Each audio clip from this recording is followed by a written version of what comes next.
Hi, I'm Shain, a New York Jewish mom, young in spirit, but with decades, so many decades of experience. And I'm Sarah, her daughter, and a practicing therapist. And this is Listen to My Mother. A podcast where we answer your real life questions with 2 points of view, one rooted in motherly instinct and one rooted in clinical training. You'll get guidance, support, maybe a little tough love, but always from the heart. And if you'd like us to answer your question on air, head to the link in our show notes and send it our way. We want to hear any questions you have. And now it's time to Listen to My Mother. I think we're both yawning. Yeah. We're both coming into this from a bit of a hard few days, just in terms of expenditure of energy. Your dad came back from Phoenix visiting our kids and grandkids and brought a cold back with him, a head cold, which he gave to me, which I am now experiencing, which you may be able to hear in my voice. And I know you had a long, enjoyable, but long weekend of celebration, which, even though it's joyful and fun celebrating your birthday, it is tiring. So we're both coming into this bit of low energy. Yes, I'm tired. It was a really long weekend, a really fun weekend. On Friday night, I had a big game night. A lot of friends came over. We just played board games, and it was super fun. And then Saturday night, I had a slumber party that actually ended up not being a slumber party because around 1 a.m., we were all in our 30s. Everyone was like, I really want to sleep in my own bed. And everyone went home. Which was fine because now I didn't have to clean up or wash sheets or anything, which was really nice. But it was like an early 2000s themed slumber party. So we played MASH and we gave each other makeovers. And we watched the Lizzie McGuire movie. And it was really fun. We also did balloons of nitrous, which was fun. At one point, because I had a bunch of my guy friends sign up to get prank called, and one person was like, it's not a prank call if they're signing up for it. I'm like, yes, but we are in our 30s, so we actually need consent to do this, because we're not 12 calling strangers. I actually did nitrous one time at a dentist's office. I suggested it would be great, and never again, because I felt everything, every pain, but didn't have the ability to move or say, no, it hurts. I was totally immobile, like I had been paralyzed and still felt all the pain. So I don't understand the purpose of using that in a dentist's office. I don't understand the purpose of using it as a painkiller, because it's not. You still feel everything. You're just laughing because you can't help it. But I wasn't I'm sorry. I was not laughing. The nitrous that I get, it's technically sold for food use. It's what's used to make whipped cream. And so it has all these big labels on it, not for inhalation, food use only. But they sell it at a head shop. So you're not buying it for food at a head shop. Well, are you 100% sure that this is safe to take internally? Oh, no, it's for sure not. It definitely kills brain cells. Oh, good. Let's move on from there. Another reason that I'm feeling bleh, and also just in general, my tolerance for things has shortened dramatically in the last month or so, because I had to start on birth control, the pill, which I am very not happy about. I had my tubes tied last year, so I would never ever have to think about any of this ever again. But during that surgery, I was diagnosed with endometriosis. And according to my doctor, the treatment for endometriosis is birth control, which I guess this is a contested thing. It's actually not the best treatment for endometriosis. I don't know. I need to talk to her about it next time I see her. But I've been on birth control for about 3 weeks now. And I'm just finding myself I first of all haven't stopped bleeding for a month, and am finding myself so irritable. My tolerance is a lot lower, my fuse is a lot shorter, And everything is just like, I'm just annoyed. I'm irritated and annoyed all the time. My capacity for stress has lowered a lot, which I don't like because I have a lot of stress. So I don't know, I'm also just feeling like angsty this morning, which I've noticed a lot more of since I started on the birth control. All right. You made a statement. I don't know if you want to get into it, but you made the statement that you had your tubes tied. You actually had them removed Right. because I came to Denver to be with you for the surgery. And you said, so that wouldn't happen anymore, but you really, that's not an explanation for, I don't know if you want to get into it, why you had that surgery. Well, I don't ever want to be pregnant because pregnancy grosses me out. That's the only way you were getting born, honey.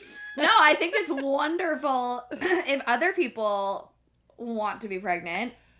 I have never wanted to be pregnant.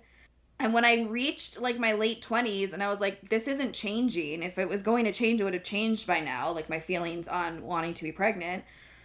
So I had a bunch of eggs frozen and then I had my fallopian tubes removed because I don't ever want to get pregnant.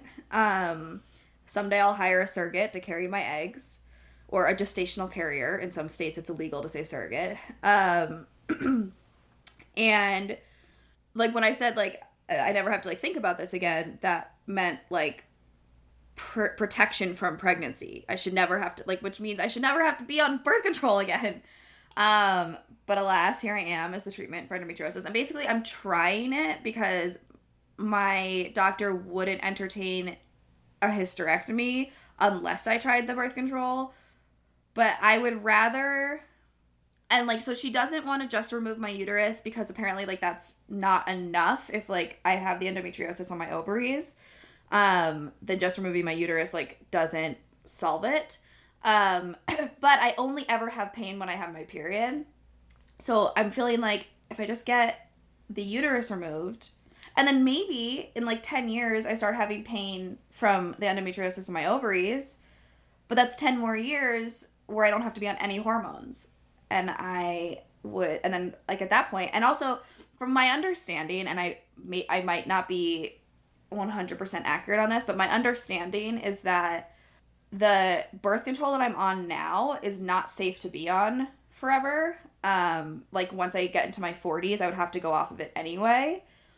Whereas like the hormones that I would have to be on if I had my ovaries removed is like way safer for long-term use and has way less side effects for emotional fluctuations. Okay, so can I just say two things? I knew from when you were very, very young that body things freaked you out. Mm-hmm. You couldn't be in your biology class in high school when they were dissecting whatever, you had to be excused. But even I mean, before then, I couldn't be yes. in my science class in fifth grade when we were learning about biological functions. I had to leave the room because I was so like, Right. and I wouldn't even say like I wasn't grossed out. That wasn't it. I actually felt like I started feeling like my ribs were too big for my body, and I like didn't fit inside my skin, and I was so uncomfortable, and I had to leave the room. Right. We were told that, I think, whatever it was in elementary school, that when they were talking about the digestive system, you were having a hard time. Yeah. So I always knew from the time you were very young that when your sister was pregnant and you refused to touch her belly. No, to, that's not what happened. When she was pregnant, I was 20 years old and she told me to touch her belly and I touched it and I felt him move and I had nightmares for a week. I was 20. I was a full-blown adult. Maybe not full blown, but but I always knew throughout your entire childhood into I hoped it would change. I hoped you would want to birth your child, but it wasn't going to happen. And that became more and more obvious. So when you decided, you already did I think it was during COVID that you did the egg retrieval, Mm-hmm. and you did it all on your own. You were completely isolated, completely by yourself. You did the injections. You went through all the craziness of that. Most people do it with a partner. But to do it completely alone during COVID, um, it, you know, your resolve was very obvious that this was important to you, not to get pregnant. It was that important. Yeah. So when you decided to have your tubes removed, it really went so against everything that I would want for you. I would want you to be pregnant. I would want you to have a child, but it's it's not what I want. And I've always known what you didn't want. So when you wanted to have that surgery, my only job as your mother was to support you.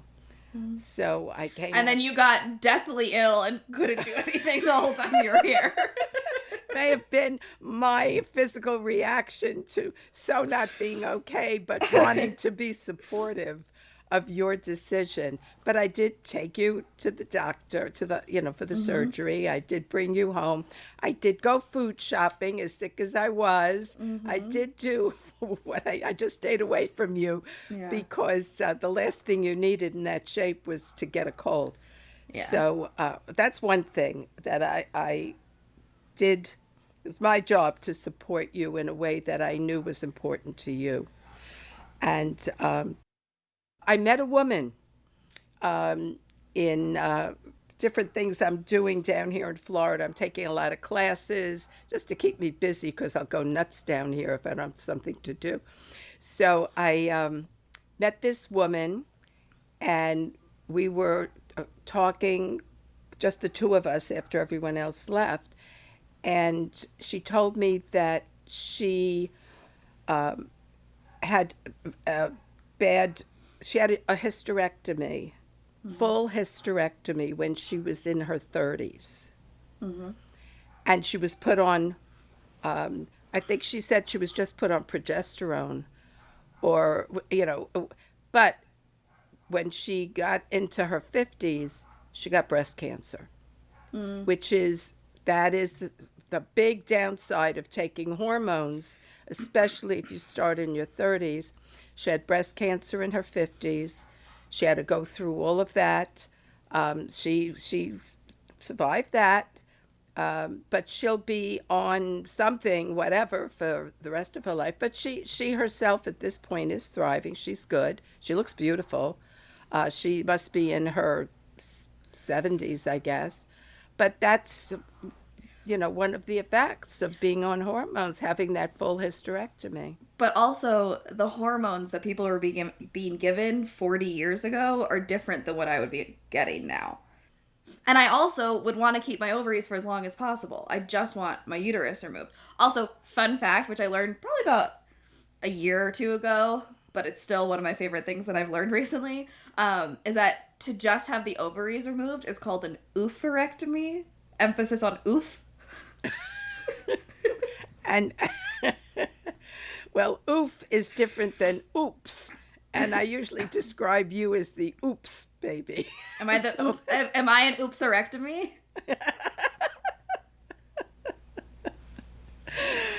Well, you, as I've said before, are the best thing I ever did. So, oops. I know, and I told you to put that in writing and send it to the other two. And I was just thinking, like, this is the first episode that we've done without a guest. It's just us talking. It is for just however us. long we're going to be talking.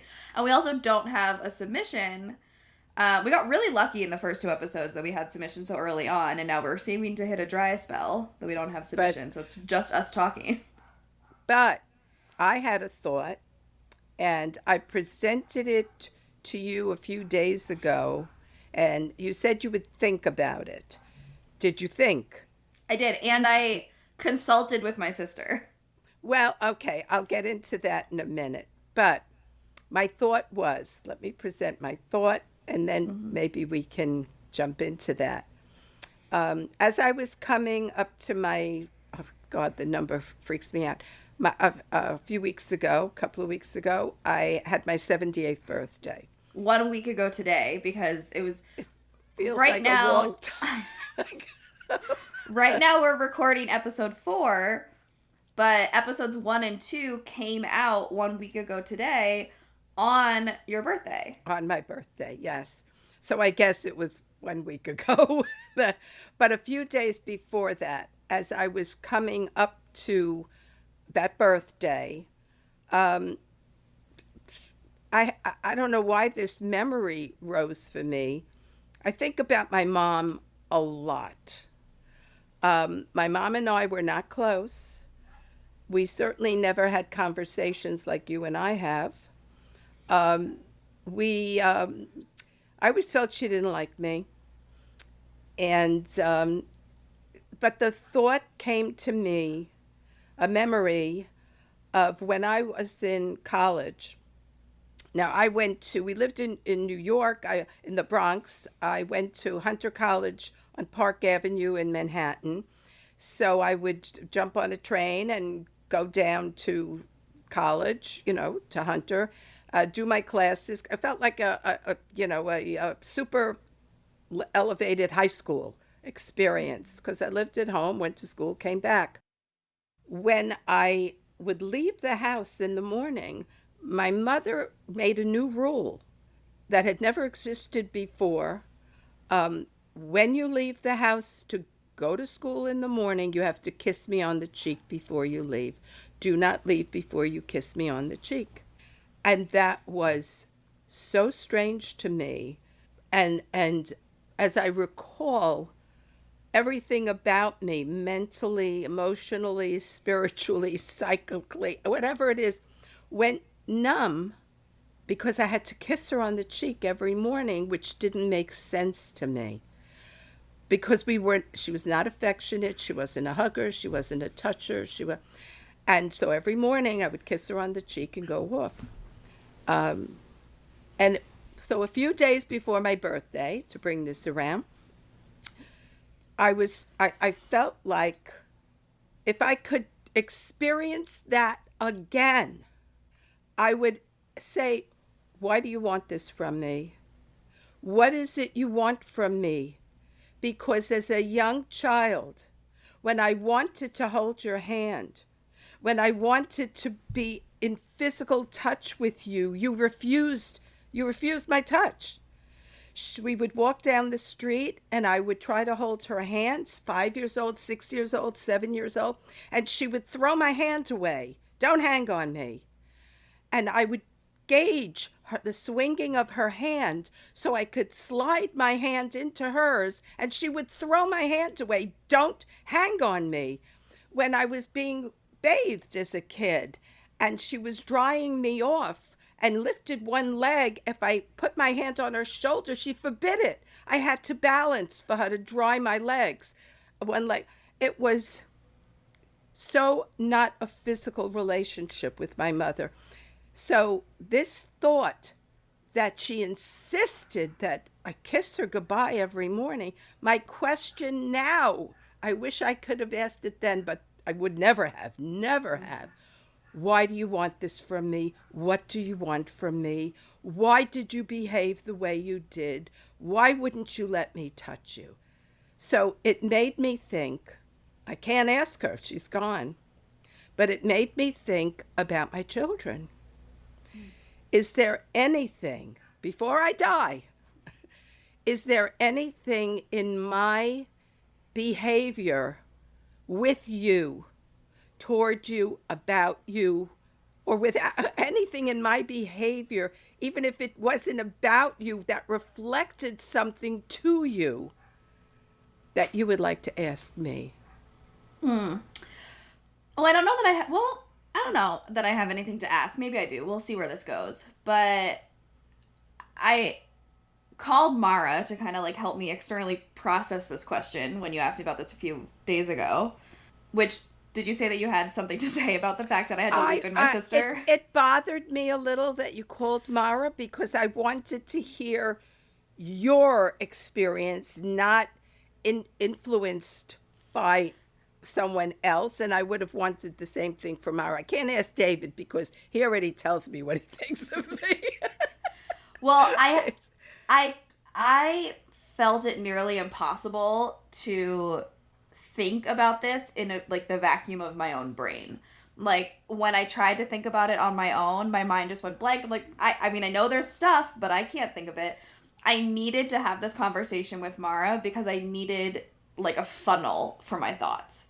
Like I basically needed a sounding board. Like I'm very much an external processor. I need things to happen externally for me to be able to process what my thoughts are. So I needed somewhere to like put everything to be able to hear it back so that I could narrow down what I'm thinking or what I wanted to talk about.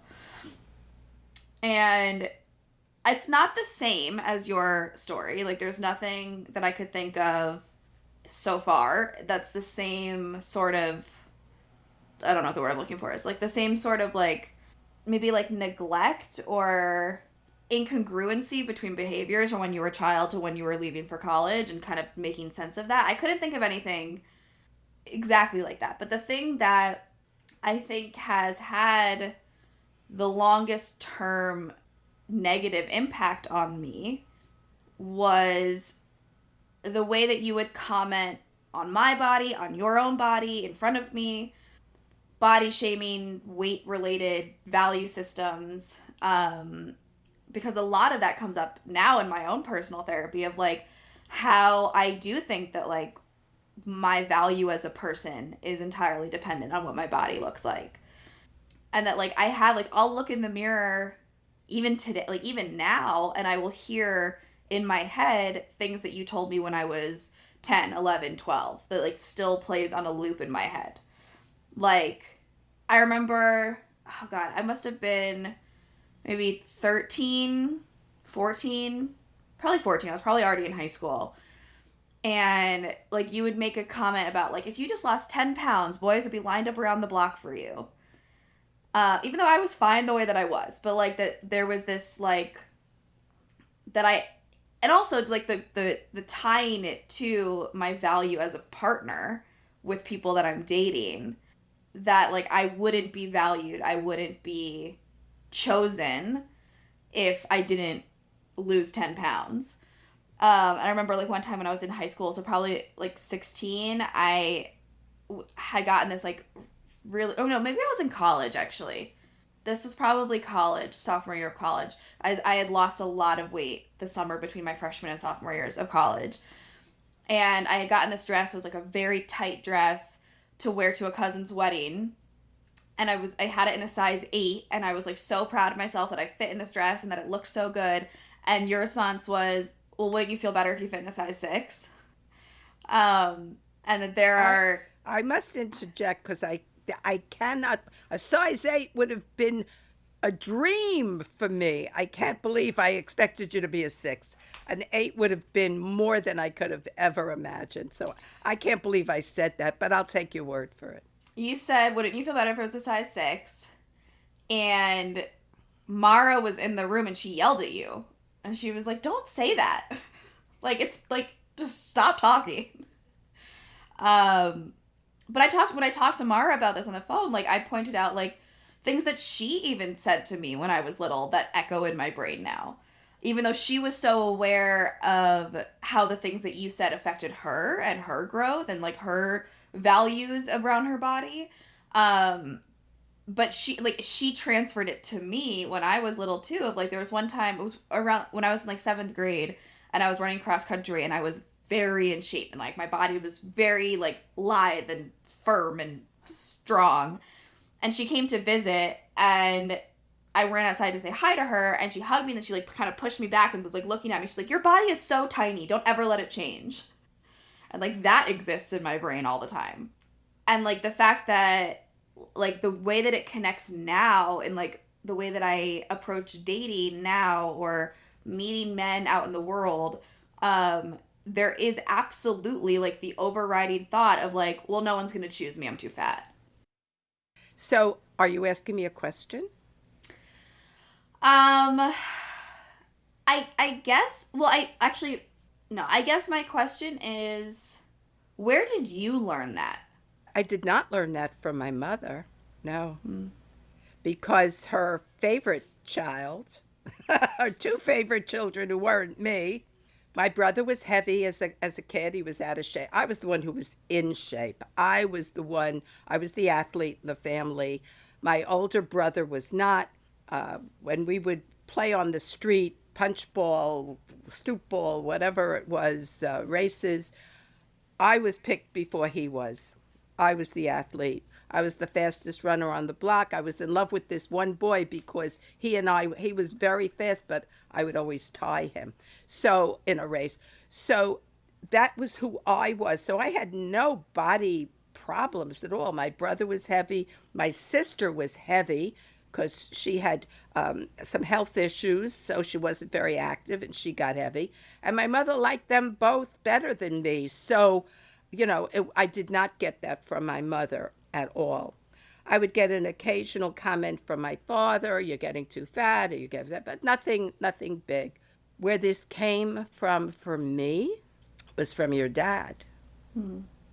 From the very, very beginning of our relationship, it became all about less about who I was than how heavy I was. What's your weight? He went off to the army and all did Mara tell you this because she You've knows told it. me this. You've told me this. Yeah. This is so fucked up. It is our letters when he went off to basic training and then advanced infantry training. He was gone for a few months, and all our letters, everyone, I have the letters somewhere. Every letter to me was, "How much do you weigh now? How much do you weigh now?" This became what our relationship was. It was based on my weight. And throughout our marriage, my weight has gone up and down and up and down and up. And one of the things I found, look, let me just preface this with saying we're married 54 years. The last 10 years or so have been wonderful. I'm glad I survived the first 44 years because we are in such a good place now. But those 44 years, the 43, 42, whatever, it was all about something that wasn't about me, who I am, but me and my body. Many people know. Right now, Dad and I live next door to each other. We don't live in the same house when we're home in New York. We're together in Florida. We're together when we go visit the kids in Phoenix. But back in New York, we live side by side. And the reason I moved into the house next door was and this was in 2012. So we had been married already 42 years when Dad said to me, and I wasn't all that heavy at that point. I probably had an extra 20 pounds. Now I have probably an extra 50. But at that point, what he said to me um, was, "I hate fat." And it was just a mean. The next day, I picked up my stuff and I moved next door. Because, so where does it come from? It comes, and I will say this to this very day, I'm very heavy now. And your father is very loving now. Hmm. So I even asked him. That's another story. But where does it come? It comes from being seen only in what my body was projecting. But what I did, why my weight goes up and down and up and down and up and down, is I came to understand that even when I was my thinnest, and I have been thin, I got very thin after giving birth to David. I was back at my fighting weight, the weight that I was when I got married. But there was the realization that even when I present to him the body he says he wants, he was still not so nice to me. Hmm. So it was like, I guess, resentment would get me gaining weight. But that was also like for you to be at that weight after giving birth to David was 18 years before I was born. By the time I was born, you would have like seen and understood that like being at the weight that Dad said he would have wanted you at didn't actually change the way that he treated you. By the time I was old enough for you to be making comments about my body, why I guess like why even though you understood that there was no connection between the way you were treated and how you looked, but you still put that on me. Yes. And I put it on myself. I was still in that loop. I have to get thin so that other people will like me. If I walk in the room and I'm heavy, nobody's going to care about me. It's very much part of what I carry with me myself. My obsessive eating, and I do eat obsessively, is based on I don't know, like I'm hurting somebody else by doing this. I'm getting revenge, maybe revenge on your father. Probably revenge on him. I'm going to present him with this body, and he's stuck with it. You know, so Mm-hmm. so for this, I am so sorry. I cannot tell you how sorry I am that this was handed down to you, and not only handed down, but bludgeoned you and your sister, Mm-hmm. because I bludgeon myself with it every day. Mm-hmm. This is I I am so pleased and proud of how you present your. I'm not proud of it. It's your accomplishment, but I'm thrilled to see the how you present your body.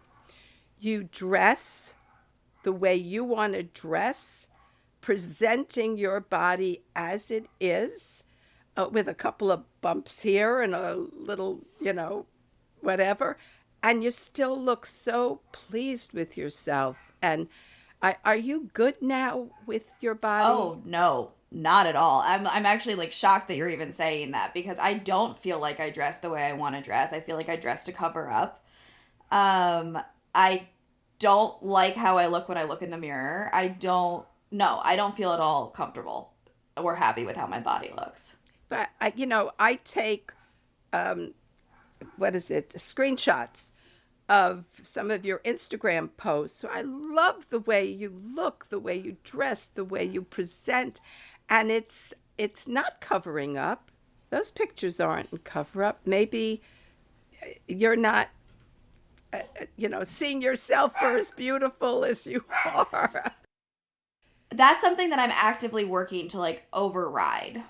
Like I have people in my life now who talk about how like my body type is like the body type that they're most attracted to. And so even when I look in the mirror and I think like, oh, I really should be skinnier. Oh, I really need to be working out more. Oh, I really need to like need this clothing to fit a different way. I try to actively override your words that are in my head with the words of like the people in my life who have said that my body type is the body type that they're most attracted to, which helps me to feel more comfortable in my body, but also isn't the greatest because I'm still basing the way that I view my body on how other people view my body. Like my value, my worth in terms of how I look is still 100% linked to how other people see me as attractive. I wish there was some way I could pull all those words, all those thoughts out of your head. Well, I logically understand that you were putting something that had nothing to do with me onto me. Yes. Logically, I get that. But the time in my life when I was hearing these things, I mean, they're part of my like biology now. Like they're part of the chemicals in my brain and the way that my brain functions. And there is no extricating that. There's only learning to override it. Well, that's a shame. I mean, but that's we all have that kind of stuff. Um I went on a date yesterday morning and the guy was talking about how like he's been like exercising a lot lately and he's trying to like eat a lot healthier and he's like lost a lot of weight and he's in really great shape. He's like, yeah, I'm about like 150 pounds right now. I was like, you weigh less than I do. And he was like, I don't mind that. That sounds great. But um I now weigh more than your father does. yeah, but it's just like it's even like on a first date, like this is Right. something that plagues me. Well, did he brought it up, right? Yes. So it's something that plagues him as well. Yeah. So this is not a small issue. This is a very, very large societal thing. Oh, Um, absolutely. But I also have like I know that book Milk Fed that I read for book club, that I then told you about and you read. I was doing that book in book club, which just general like synopsis of the book. It's the part that is relevant to this conversation is this: the main character has an eating disorder. She's basically anorexic. She's very, very particular about the calories that she takes in. But when she starts to binge, it gets like when she starts to eat outside of her regimen, it becomes binging. And like she's eating an entire box of cookies, an entire thing of cupcakes, and she's like shoving a burrito into her face. And she is like, well, today is the day that I get to have all this. And it's like 11:59. She's like, in 1 minute I'm done. But if she happens to miss it, it becomes 12:03. She's like, okay, well, the next day is also shot. Guess I have to keep going for the next 24 hours. And like, it's this like, and then like when she's restricting her food, it's like a reward system in her brain. And basically, like, the way that she was describing it in this book, I don't think I've ever been that extreme, but I was relating very heavily to this eating pattern. And as I'm reading the book, I'm like, oh yeah, this is super normal. And then I got to my book club, and all of the other women in my book club were like, this was outrageous. That's so crazy. I can't even imagine approaching food that way. And I'm sitting there like, oh, this is not normal. I have a problem. The way that I approach food is definitely problematic. Do you think every woman there was being truthful? Yes, because then I brought it up. I was like, I like said in the moment, the way that you were all discussing this is making me realize that I have a problem when it comes to food. And we talked about it like pretty in depth, and like they were very receptive to what I was saying, but like they also got in depth with like their view of food and how they approach eating, and like it is very different. And also like the just for like clarity, like my book club is me and 3 other women, and it's just the 4 of us, and we're very close. So like it was like I felt very comfortable sharing that with them, and I also feel very confident that they were honest with me about their experience. Which is like, so all of that is to say that like there is definitely a societal thing that happens here where we are all thinking about our bodies and how we're presented.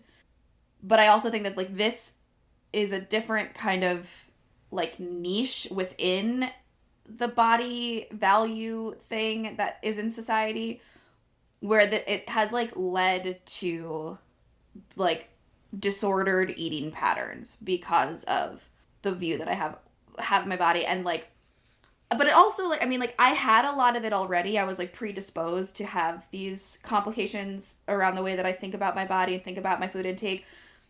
But then I also had a really abusive relationship that absolutely compounded all of that. And I like developed a very real eating disorder after we broke up. 'Cause he was cheating on me for a long time and basically told me that like part of why he was cheating on me was because she had a better body than me, and he wished my body looked more like hers. And I was very thin at the time. Like, and after we broke up was like that time in my life where I was, first of all, so depressed and so anxious and so angry, where I was like waking up every morning into a panic attack and going for a 2-mile run. I was also so angry. I was going to kickboxing classes 3 times a week just to get the anger out. So I was probably burning like 3,000 calories a day, but I like my anxiety, my depression basically made I couldn't hold food down, so I was maybe taking in like 300 calories a day, and I lost a crazy amount of weight like scary fast. And at that time, like I was so tiny, and looking back at pictures, I'm like, I look unwell, but people were constantly telling me at the time how beautiful I looked. And I remember like someone being like, oh my God, you look amazing. Like, what have you been doing? I'm like, oh, I'm dying. Like, I am slowly emaciating myself. Like, that is, it's like, there is a societal value applied to certain body types. And it's like, whether you're there in a healthy way or not. Yes. But I also like, I mean, I see it in members of our family, the way that they talk about their bodies or other people's bodies, and the way that their children hear that and what they're taking in and learning about their own bodies or about the values of other people's bodies. And I've like seen how like that parenting is affecting the way that the children are growing up viewing like values based on body size. And I know my own issues with it. I'm like, I will not have children until I know for certain that I will not continue this cycle with my own children. With Well, boys or girls, because like I mean, I think like what you were talking about, like you passed on to me, you passed on to Mara, but you also passed it on to David because he has his own body stuff that comes up in the way that he comments on my body or the way that he comments on his daughter's body. Like that there is, you gave it to all three of us. But I And don't know that I gave it to David. I think David may have just picked up on how Dad spoke to me, because that was maybe, never yeah. put to David. He was always lean. He was always, and when he put on weight, I didn't. He But wasn't a did he, girl. but I did he didn't. hear you commenting to Mara? Most likely. Because then, like, if that is, like, he is still learning something about women's bodies from observing that.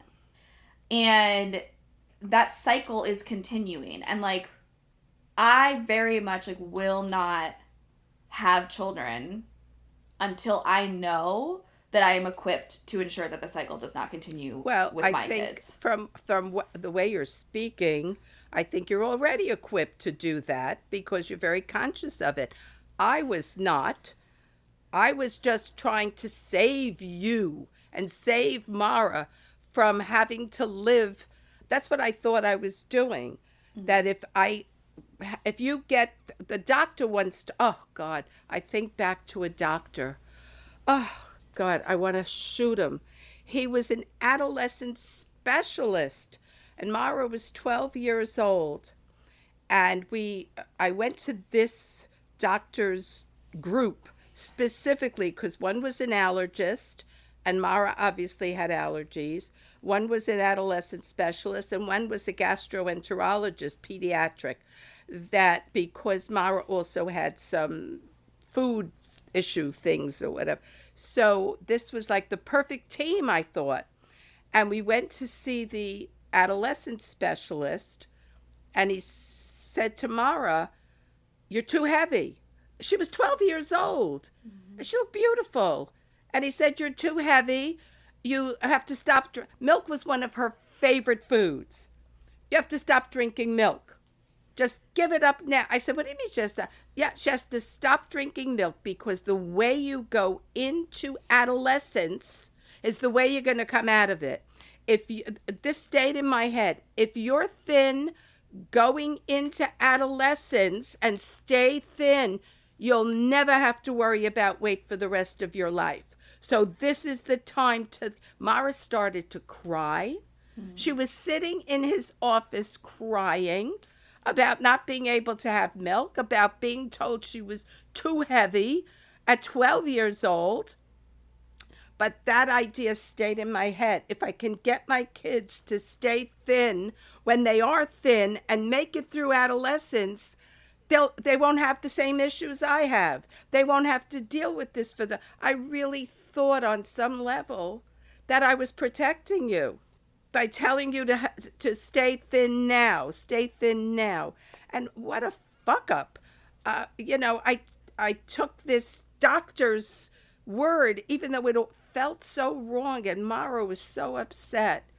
But that played in my head so much. So when you went off to Emma Willard, and you were thin at the time, you had just come off the track team in at Eldridge. You came off the track team. You were so fit and lovely and fit. Look how I said lovely, and thin. And went into Emma Willard, and you went on to the swim team. I was so happy you were going to be active. Maybe you'll get on the track team. It'll keep you fit. It'll keep you. And then found out as you got bigger and bigger and bigger that you were hoarding food. And when I come to visit, there were all these empty Dorito bags under your bed. I mean, the shit you were eating and you were getting, and I couldn't keep you thin through adolescence. It was like a failure on my part. Anyway, that's. I just wrote down 3 notes based on things you said that I wanted to come back to. First of all, at 12 years old, you shouldn't be drinking milk anyway. Like, we shouldn't be consuming milk. We're the only species that drinks the milk of another species. It's really not good for us. Yes. The got milk campaign of the 90s. It's like, like Big Pharma. Like, this is Big Milk. Big Milk really did a great marketing campaign. The other thing that you said also was like that I'm very aware of it, which, like, so I am equipped, which isn't necessarily true. Like, I can be very aware of this cycle, but that doesn't mean that I'm equipped to not perpetuate it, because in parenting, like, if I'm frustrated, if I'm like at like unsure what to do, how to handle something, I will default to what has been programmed into me. So And it's does like, that give me as your mother a pass? no. How Um come? Because but if that's it's something I default to, don't I get a pass? well, no, but that's what I'm saying is like I will not have kids until I know that I'm deprogrammed. I don't want to default back to this. Just being aware of it isn't enough. Uh-huh. Our responsibility from like what we were given from our parents versus what we give our children is basically just to do less harm than was done to us. To learn from the things that harmed us and work really hard not to perpetuate that to our kids. Right. I don't know how that looks on this particular issue.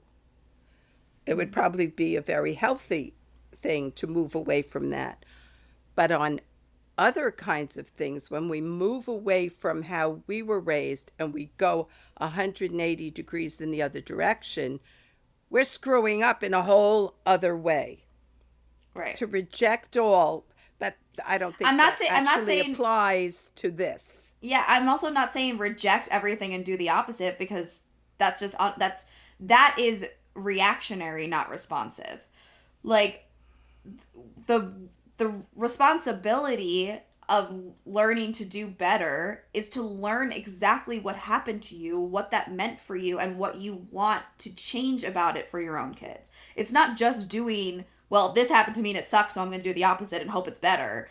That's still, you're not putting enough thought or work into making sure that you are actually doing better. When you were born, I made a promise to you and a promise to myself. I would have no expectations about who you should be and what your journey should be. That my job was to not mold you, but to guide you, and not to make decisions for you, but to support you. And I think I did a pretty good job. I think. Because it was a conscious decision. Not sure I was always true to that promise, but there were many times when I absolutely was. And I think, I think that follows in what you're saying. In I was not going to then let you do nothing because I had so many expectations for them. I knew what path they should take and try to push them in those directions, that I wasn't going to push you in any direction. I think I was pretty good with that. Maybe not perfect, but pretty good with it. You were definitely better with me than you were with Mara and David. And David and I have had this conversation actually where he made the comment like, I wish that my parents were your parents. And I was like, well, I wish that my parents were your kids' grandparents. Because like you learn with each like relationship you have, you learn more. So like it was better with me than it was with Mara and David, but you are also now like quote unquote parenting better with the grandkids than you did with me. Well, they're not my kids. I know, but just like the way that you approach that entire relationship is more aware than it was with me. And with me, it was more aware than it was with Mara and David. But it's true. No, it's been said 1,000,000,000 times. When you bring that baby home, nobody gives you a manual. Mm-hmm. Nobody tells you how to do it. And the more baby books you read, the more how-to books, the more confusing it gets. So no, it's not easy unless you've grown up in a society where your village helps you by modeling and helping and supportive. That's not how we do that here. We're very isolated. We come home with our first child, and it's panic all the way. So, yeah, of course, you learn more with each child. But I made a distinct decision with you to,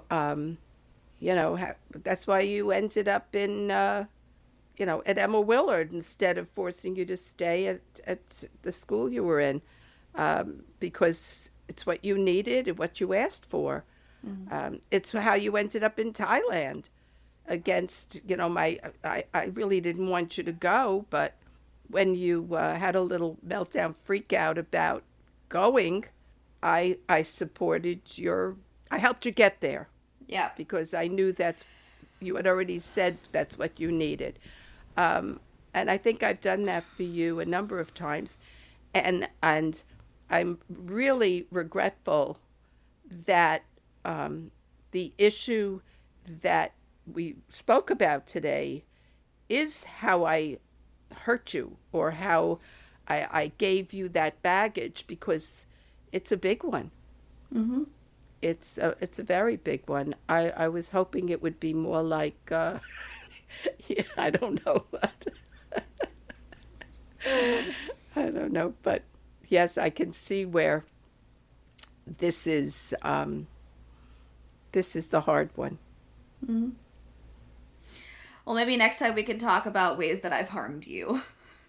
Have you harmed me? Oh, I would have to think about it. We can talk about that next time. Have you harmed me? I don't think so. We'll I don't think about it. I don't know that it goes in that direction, but actually I could think of other families I know where it did go in that direction. It definitely can go in that direction. Yes, for sure. But I don't think any of my children have actually harmed me. Think about it for next time.